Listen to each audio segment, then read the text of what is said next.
Hey, good morning and peace and blessing to everybody that's going to join me today. Let's get this live stream going.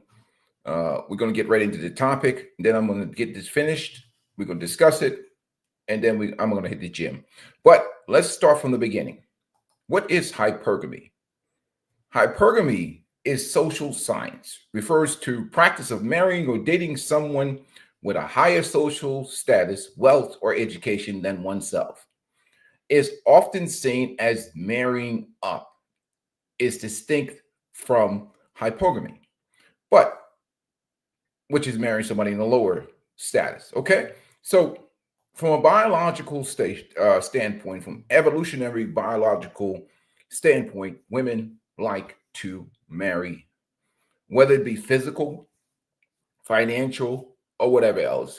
Women like to marry an advantage, which is men and women are not the same, despite what these feminists and everybody else say. We are not the same. I cannot give birth, and nor do men expect women to get out on the battlefield and fight and defend. So I've made the argument a long time ago, because everybody argues about this hypergamy stuff and women wanting this and women wanting that. The issue is not what women want. Everybody keeps talking about what women want. The issue is not what women want. The issue is, what are women offering for what they want? And I've always said it. There's a quote by Charlie Munger, rest in peace, from Berkshire Hathaway: is the best way to get what you want is to actually deserve what you want. And this is for men and women. And this is just a logical perspective and just a rational perspective on life. You want what you want, but do you deserve what you want? We can ask for things, but in this world of social media, there's so much mental manipulation going on for women and men too, to a certain extent. But mostly we see it with women, because women can live in their own matrix, because at some level they still maintain some intrinsic value. But and men, we designed society to protect women and children. But hypergamy is natural. Hypergamy is normal. We don't push back against hypergamy. Salute to you, my brother. Good morning, Gunmetal Guard. I have no problem with hypergamy. Women can talk hypergamy all day long. I'll be like, yes, I love hypergamy. I think it's great. Here's the problem. The problem is, what are women offering for this hypergamy? That's where the break starts. Okay, we want to talk about the one aspect that changed everything in terms of the dating and relationship market and landscape. We got to go back to the late 50s and 60s. We're going to talk about the invention of the hormonal birth control. But the one critical aspect of feminism, women fought for their own liberation. They wanted to be from under the so-called evil patriarchy, which is a fallacy, because only 2% of men maybe controlled all of us, men and women. And this idea of this abusive patriarchy, even though there were men that were abusive in the past, small fraction of percentage of men that were monsters. But all of us were really controlled by an elite group of people, maybe the 1%, the 2%, that set the rules for society for all of us.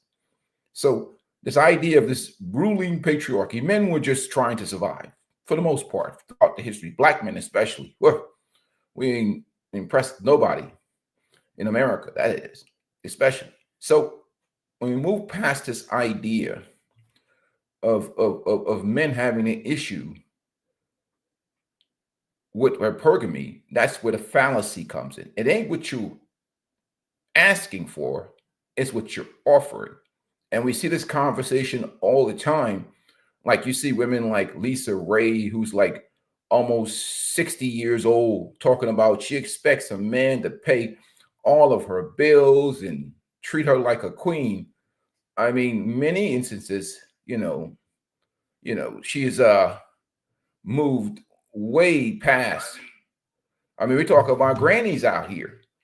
And one of the things that keeps propping women up, one, we live in a gynocracy, corporate sponsored feminism, Women do 80% of the shopping and spending. So we're going to do things to boost them, to keep them spending money.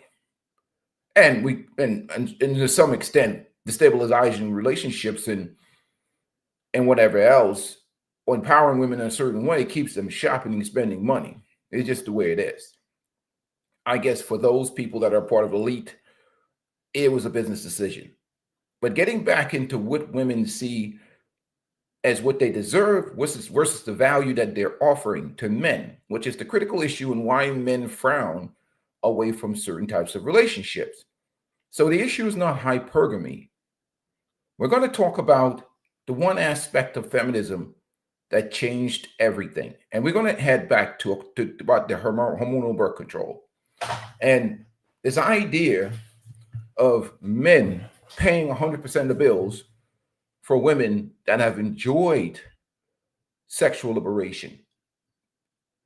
Sexual liberation, hormonal birth control pretty much freed women to enjoy and encourage them to get out here and experience the sexual marketplace without the restrictions of their fathers and their old patriarchal moral fathers and everybody in society. They call it S shaming. Now it's like, hey, you insecure, weak men, don't tell women what to do with their bodies. You Bible thumping, whatever, guys, you fathers, you oppressive fathers, don't tell your daughters not to go out here and get ran through. What's the message? And we saw it on billboards and advertisements, and they were promoted. The sex education and all that stuff became a part of our society. So sexual liberation changed everything. And it didn't change the nature of who we are, though, in terms of our true animal nature, which is women are hypergamous and men respect and value virtue and purity and beauty and youth for fertility. It didn't change who we are as men and women. It only changed things on the surface. Salute to you, Pooh Man. Welcome to the chat. It didn't change our nature beneath the surface. When things or when animals or when people are stressed, they go back to their natural nature.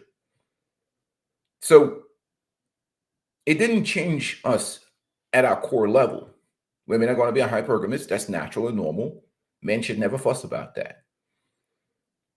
And men are going to desire what they desire. Women are not going to change that in terms of purity, for birth purposes, for relationship purposes, and wanting and valuing you. That's why it's important for women to select a mate when they're young.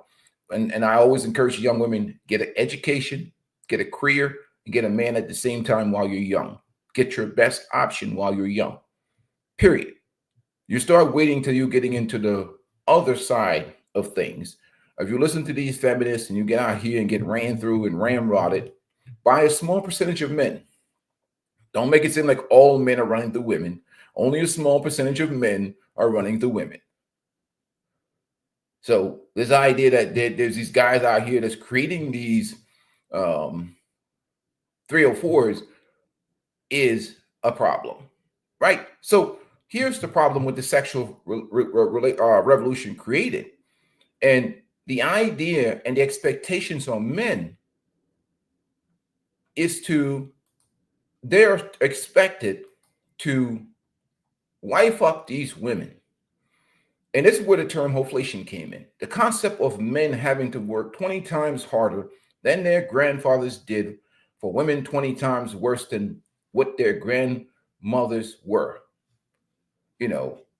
And man number one, why don't I get a girlfriend? Man number two, because hoflation is insane at the moment. So what happens inevitably is that women are charging traditional price, provider, protector, pay 100% of the bills. Women that have enjoyed sexual liberation, and they're saying that men should not consider depreciation. So women that have been out here, enjoyed sexual liberation, are now saying to men, you should not look at my past. You're an insecure, weak, pathetic man. You cannot appreciate a good woman like me. My past does not affect anything. It doesn't matter if I have other men's kids. It doesn't matter if I've had sex with 20 different guys. You are supposed to marry me. And they've used all kinds of tactics to get men to marry them. Some of them have gone back to the church, religious gaslighting. And they're all in the church now. They've regurgitated themselves. Look, I approve of anybody that wants to make their life better. So this is one aspect of the scam. Close the legs, go back to celibacy, which I approve of. So the issue is not that they're doing this. The issue is they're trying to charge men virgin prices, which is full provider, full now protection. You're going to have to do that. But you're telling guys you got to pay 100% of the bills after these women have been dieseled. These women have been dieseled, right? They've been dieseled. And they're coming to the market telling men that they ought to be providers, full providers, pay 100% of the bills. They after this, they go to this.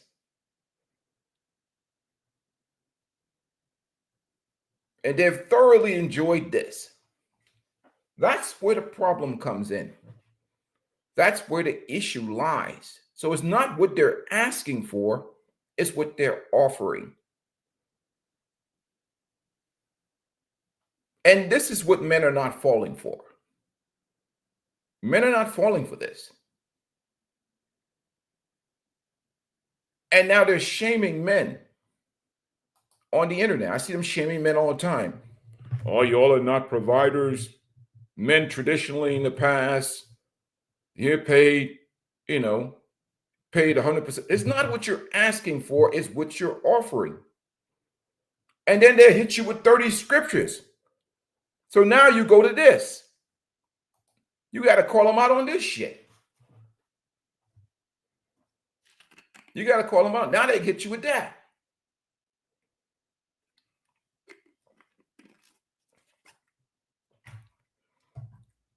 Because after they've done this,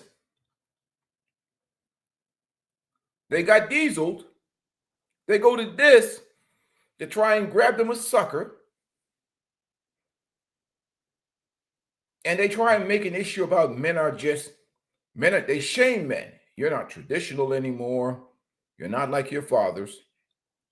But this is really the problem, right? This is really the problem that we must face. This is the elephant in the room as to why so many women don't get what they want. Because they drank from the poisonous swamp of feminism and liberation. It's very difficult for a man to pay virgin prices, which is 100% provider, for women that have enjoyed themselves thoroughly enjoyed themselves on the sexual marketplace. This is what feminism did. This is what feminism did to marriage. This is what feminism did to relationships. It became a situation where men are just not getting what they're paying for. So they refuse to pay 100% of the bills. Like, okay, you want to be a free, strong, and independent, powerful women and whatever else, it just, what are they getting? And the problem is we got to deal with the aspect of what has ruined relationships globally. And we got to talk about social media. Because social media created an environment where we're dealing with absolute insanity right now. Gone are the days of truth and reality. We're dealing with crazy now. You see, social media did this to us. Social media jacked up everything because it created a matrix where the delusion can live unchecked, because you can't tell them nothing, you know. You can't tell them anything.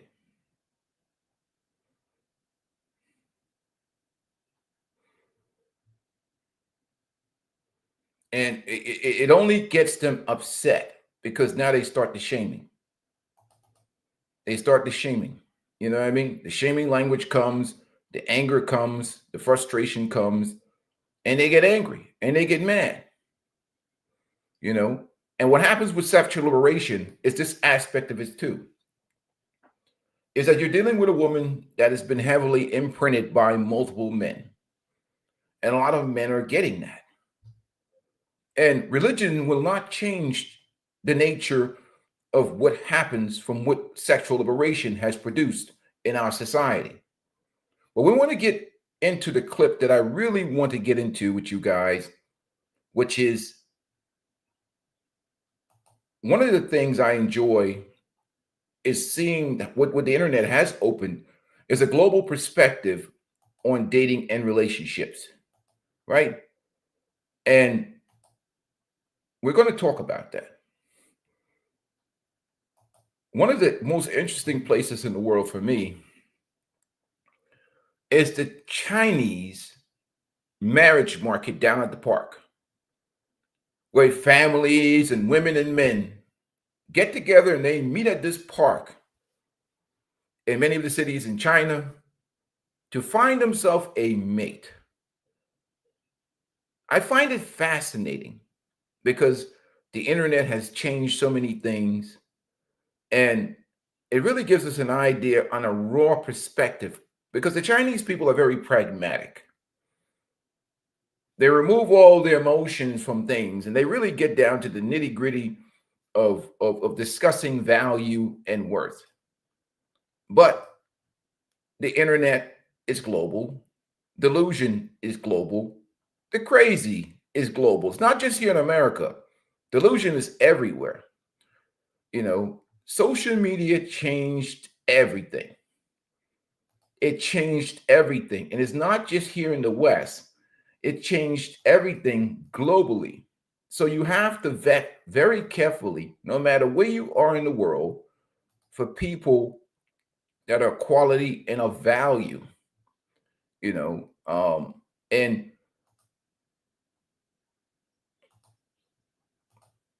it's a difficult thing. It's really it's become a different type of world. So I always say it's man versus crazy now. You know, that market in China is so interesting, because it really gives an insight on maybe the future for what's going to happen in America. We know about this economy that Morgan Stanley talk about, where a certain percentage of women are going to be, you know, single, you know, by what, 2045 or 2030. And social media, it changed everything, not just here in the West, but globally.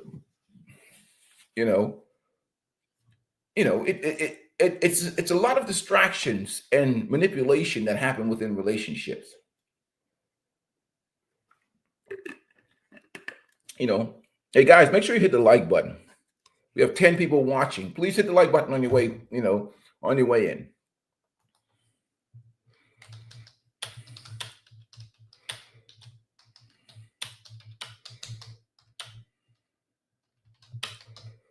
Hit that like button. Let's get this content. Look, got 11 people in here. Let's hit 11 likes. You want to donate to the channel, please donate to the channel. We're going to get really into this topic in detail. Hit the like button on your way in before we get into it. And I'll talk about the effects of social media, because women are very impressionable on the brain of women. Because again, the panda bear community is real big here in America.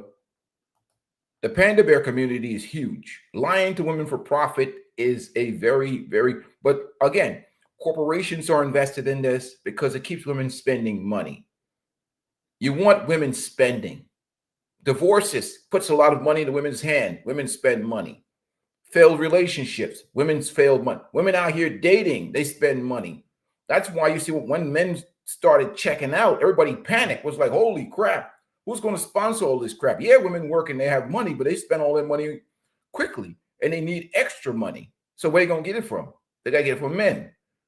So these restaurants and the dates and the money and the entertainment and the shopping, that's pivotal to a functional society and an economy.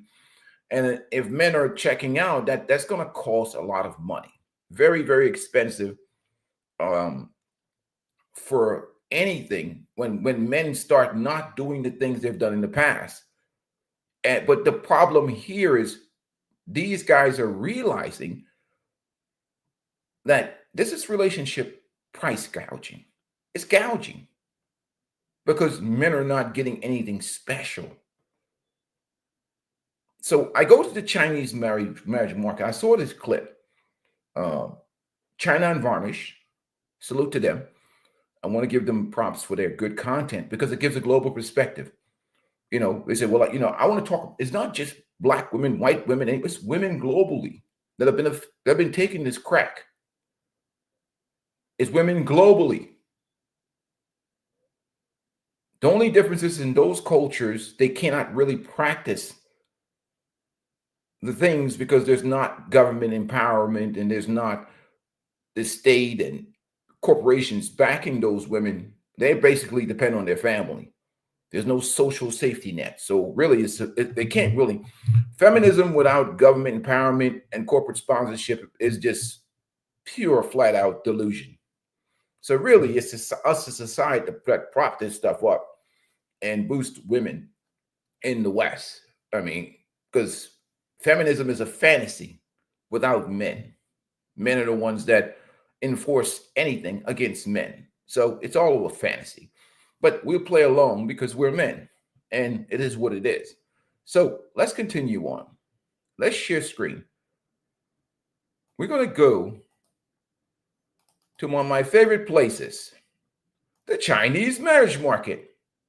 And here we have this 37-year-old leftover woman divorced with a kid, wants a man earning 30,000 yuan, single mom, right? So she's at the marriage market. She wants a man earning 30,000 yuan, which is a pretty good chunk of money in China, right?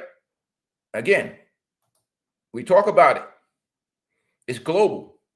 Social media changed everything, right? Let's see what this beautiful young lady is talking about. She's 37 years old. She's obviously Xinyu, which in China is leftover women over 27 or whatever else. Again, we go back to how sexual liberation changed everything. Some of China's has gotten away from the old ways, but something has told her and propped her value up mentally, not a social status, but her dating and relationship market value. That's what women don't understand. Your value as a human being is high. Your social status may be a certain way, but your value on the dating and relationship market as it is to men may not see that value because they might look at your relationship worthiness in terms of the value you bring to them. Women get this thing confused all the time. Social status, great. Human value, great.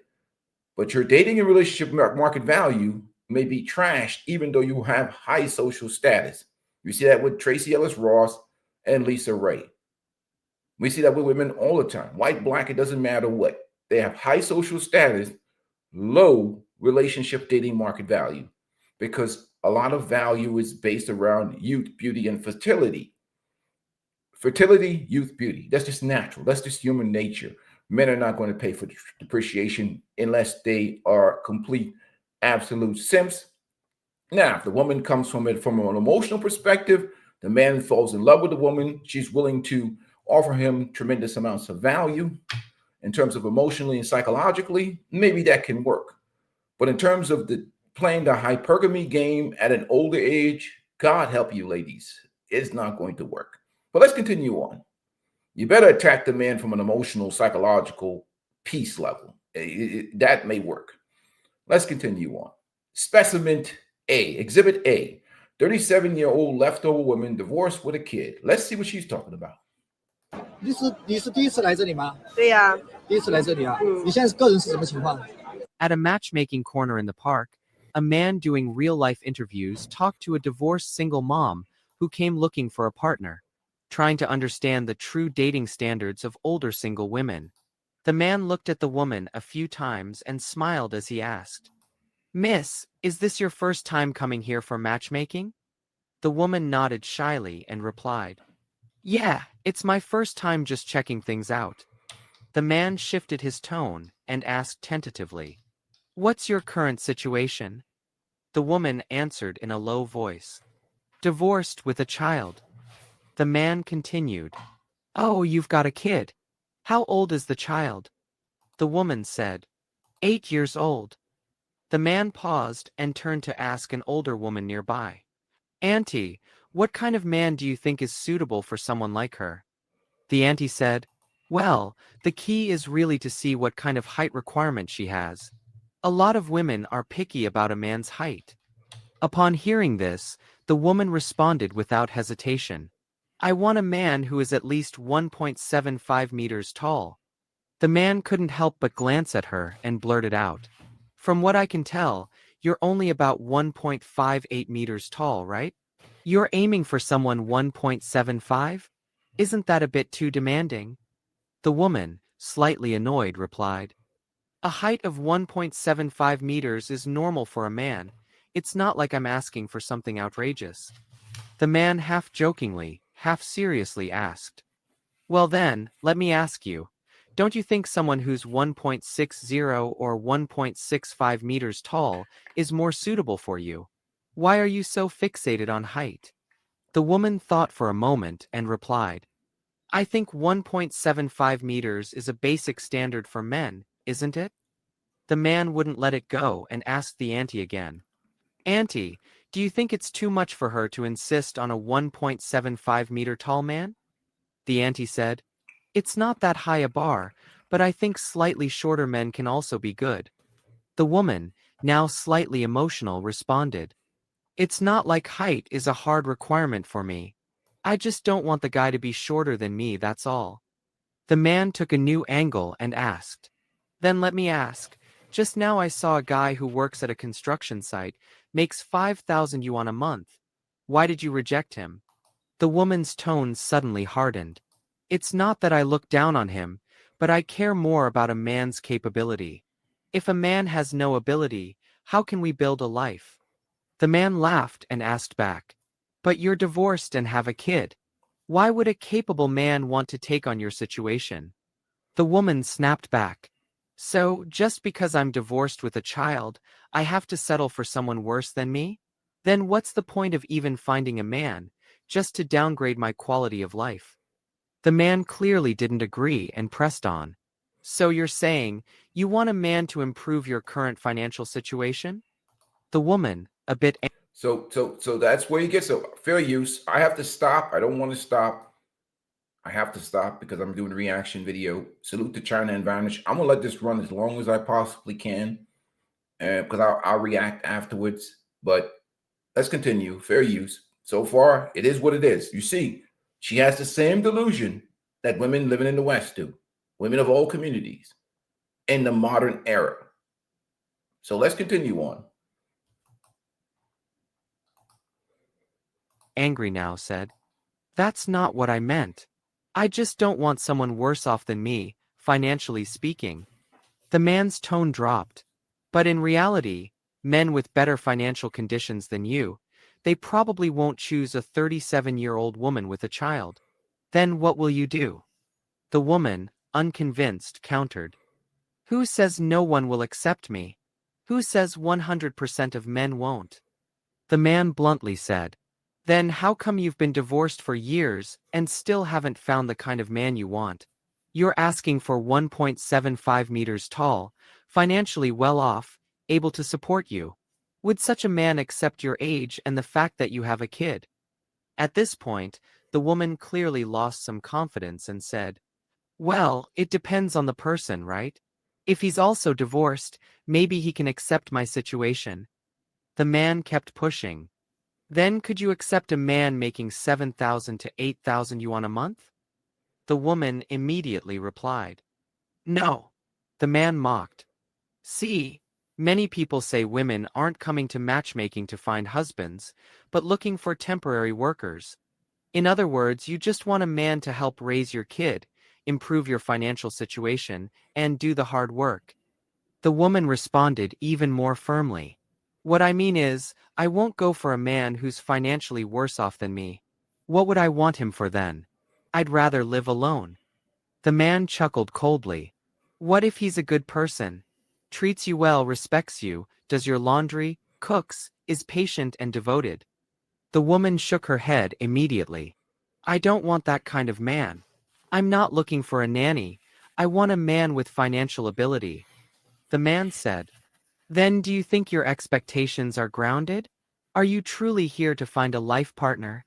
The woman impatiently replied, What part of my standards isn't grounded? It's not like I'm being picky about height. The man pressed further.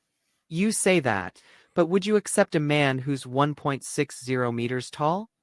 The woman looked down and replied, I already told you, what matters most to me is his capability. The man nodded and continued. Then tell me, what's the minimum monthly income a man should have to count as capable? The woman hesitated but answered truthfully. Dozens of thousands. At least a few tens of thousands. The man laughed softly. So you think a man making tens of thousands a month would skip over younger, prettier girls to take on someone like you, with a kid? The woman refused to back down. Not every man likes young girls, right? Some like more mature women. The man shook his head and sighed. Then you might as well keep raising the child by yourself. With standards like that, you're dreaming.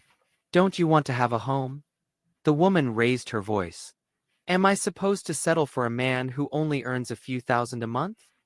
The man raised his voice too. The issue is you're divorced with a kid, and you were born in '88, so you're already 37 years old. And you still want someone earning tens of thousands, 1.75 meters tall, rich? Come on, get real. The woman, still unyielding, said, Why not? I'm not bad myself. Why can't I find a man with better conditions? The man fired back. Just look around. So many young women are also here looking for partners. The competition is fierce. What advantage do you have? The woman stubbornly replied, I have my own income. I can find a man at my level, that's fine too. The man continued, But that's still not enough. Your income is yours. Men look for wives to build a life with, not to become a stepdad.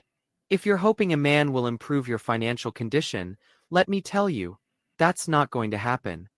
The woman went quiet for a moment, then said emotionally, So, you think I need a man to change my finances? I'm not desperate for a man, okay? The man dealt the final blow. Then what are you doing here? This is a matchmaking event. Let me tell you, you need to adjust your mindset. With your standards, no man is going to take you on. The woman snapped back angrily. Why do you care whether someone would take me or not? And so, the interview ended on a sour note.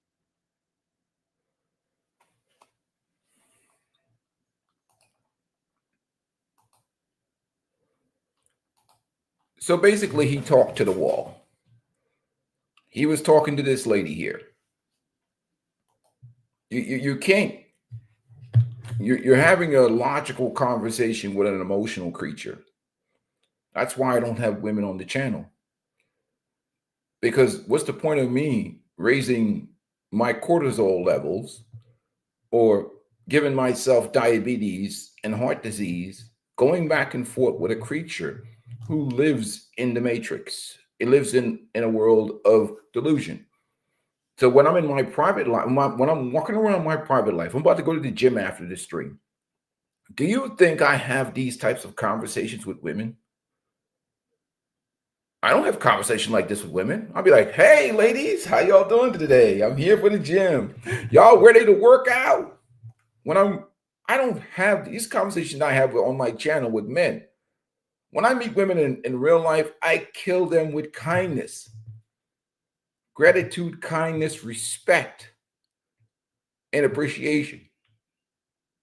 There's no point in talking to the wall or talking in the wind. My perspective is let these wild horses run free. You're not going to change anything. You're going to give yourself a migraine because they have so many voices coming through their head through TikTok and Instagram, through other women. They're not listening to you, nor do they care what you think about what they deserve or what their value is or what you think. They really don't give a rat's ass about that. If you think women care about what we think, you can forget it. They think about what we think only when they're suffering or they're in desperate need of something. Unless that dynamic exists, what we think is of no relevance because there's always some sucker sip somewhere that's willing to offer something of value. So what we think as a whole is just for our only entertainment purposes, like I do on this channel, you know. So I don't have these conversations and topics in the real world. In fact, my real world is pretty much, you know, you say, Alexa, play, let my heart run, play, let your heart run free. Let these wild horses run free. You're not changing anything. You're wasting your time. You're gonna tell this woman. You're not gonna tell these women nothing. What are you gonna tell her? She gonna hit you with 14 scriptures. You know, she's gonna go into this mode right here. That's the mode she's gonna go into. Right? She probably got 16 scriptures waiting. If you try to remind her about this, she's not gonna. And these guys right here, they don't consider these factors, the effects of what happened with this. You know, they figure since the woman has turned to this cancels out this. And that's what they trying to make you believe. Right?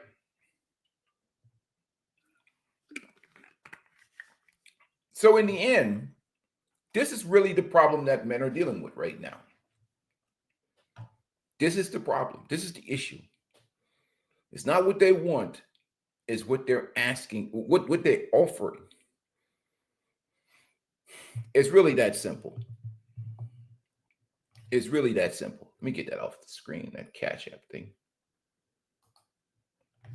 But that's what the problem is right now. You know, and because of this, many men are getting this. That's what you're dealing with. You're getting alpha widows. You're getting this is the alpha widow right here. The alpha widow is this. Because you see what happened when she's been dieseled. She's been dieseled. That's a 7'2" man wearing some size 22 shoes. There's nothing left. You can try and squeeze some more juice out of that sugar cane, but it ain't happening, brother. You can get into this, you know, you can deal with that, you know. We even got Shawnee O'Neal. Shawnee O'Neal is still talking about this guy here. She's still obsessed with him. You know, this is not going to change the imprint of what a man is going to end with this. That's not going to change it. You know, so these guys cannot convince me of nothing. They can't erase this.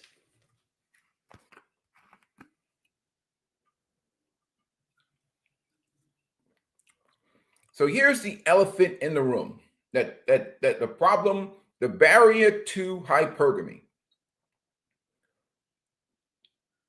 Why would men pay 100% of the bills?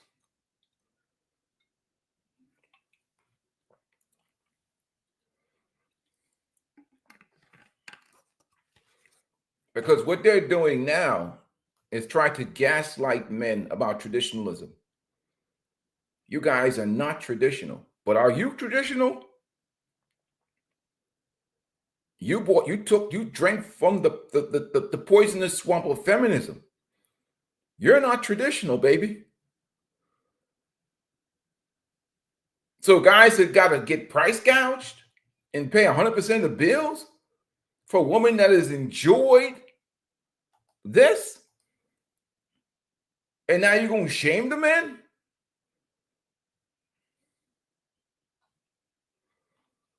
These guys are going to come after you and tell you you're a degenerate because you won't marry this woman?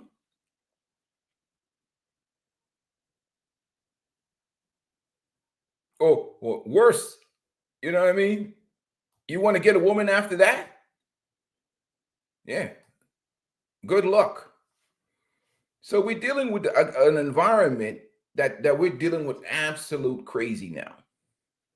Absolute crazy. But this is not what's being discussed. It's not what's being discussed. Because nobody wants to say and deal with the elephant that's in the room. This is the elephant that's in the room. So that's why I made this video about hypergamy is not the issue.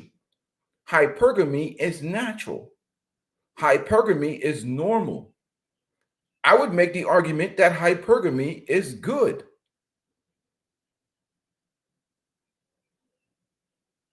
This is a value problem. This is a value problem. And shaming men has failed. Men respond to incentives.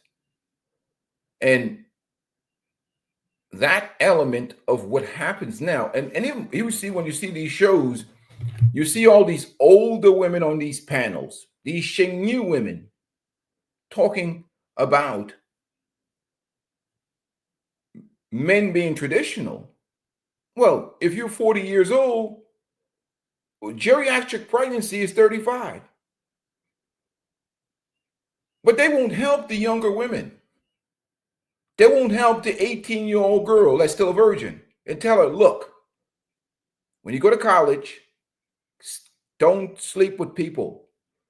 Don't have sex with anybody. Protect your body like a man protects his last name. Get a degree, get a husband, and get a career while you're young. Don't be like me. Don't go to the frat parties and get bottomed out. Don't get pounded out. Don't let these basketball guys, football guys, everybody else on campus smash you. Don't listen to these feminists. Protect your body.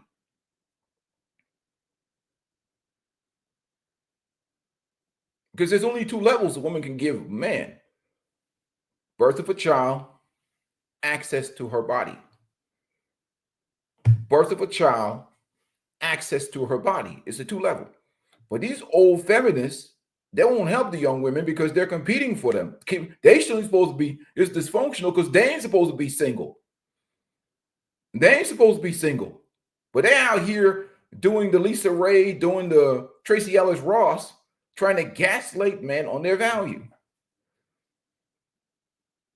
So a man's supposed to pay the high price of marriage, a long-term relationship, is where the problem comes in, and why I have a problem with even many of these men's content creators. And that's why I tell men to level up for your own self-preservation, financial freedom, early retirement, enjoying life on your own terms. And if you meet a unicorn in your journey, snatch her up. Because in this environment right now, good quality women are rare. Good quality women are a unicorn. Good, virtuous women are a unicorn. you have basically won the lottery if you find yourself a good quality women in these days and times, especially one that has some traditional values. Well, you can forget it. But you will find a lot of these types of women. These type of women are everywhere. They're everywhere. They're all over the place. I mean, they in every church you can find them. They're packed up in there. Every Sunday they're in there. They're lined up in there. It is a serious movement, because what happens is they know they made the mistakes, but they won't help the younger women. Let me see. There we go. They're not trying to help the younger women. They ain't trying to help the younger women out. No, it's not happening. They're not trying to help the younger women. You can forget it. But this is a global problem. But don't give yourself a headache talking to these women. Enjoy them for where they're at. Enjoy them for where they're at. And with that being said, it's time for me to take my old ass to the gym. I appreciate you guys joining me today, but yes, it is real. Any questions for the panel? Make sure you guys hit the like button. Any questions? And I think this is, again, this is where we're at. And I think Morgan Stanley talked about the sheconomy. The sheconomy, was it 2045 or 2035? Where the percentage of people, women especially, living single and alone is going to be a vast amount of them, because I think the value proposition in terms of relationships is gone because of you can gaslight men all you want, but it's hard to erase this aspect of relationships that changed the dating and relationship market permanently. And this is a byproduct of feminism. And with that being said, guys, I have 15 likes in here. Hit the like button, and I'm out of here. Peace and blessings to you guys. Enjoy your Friday.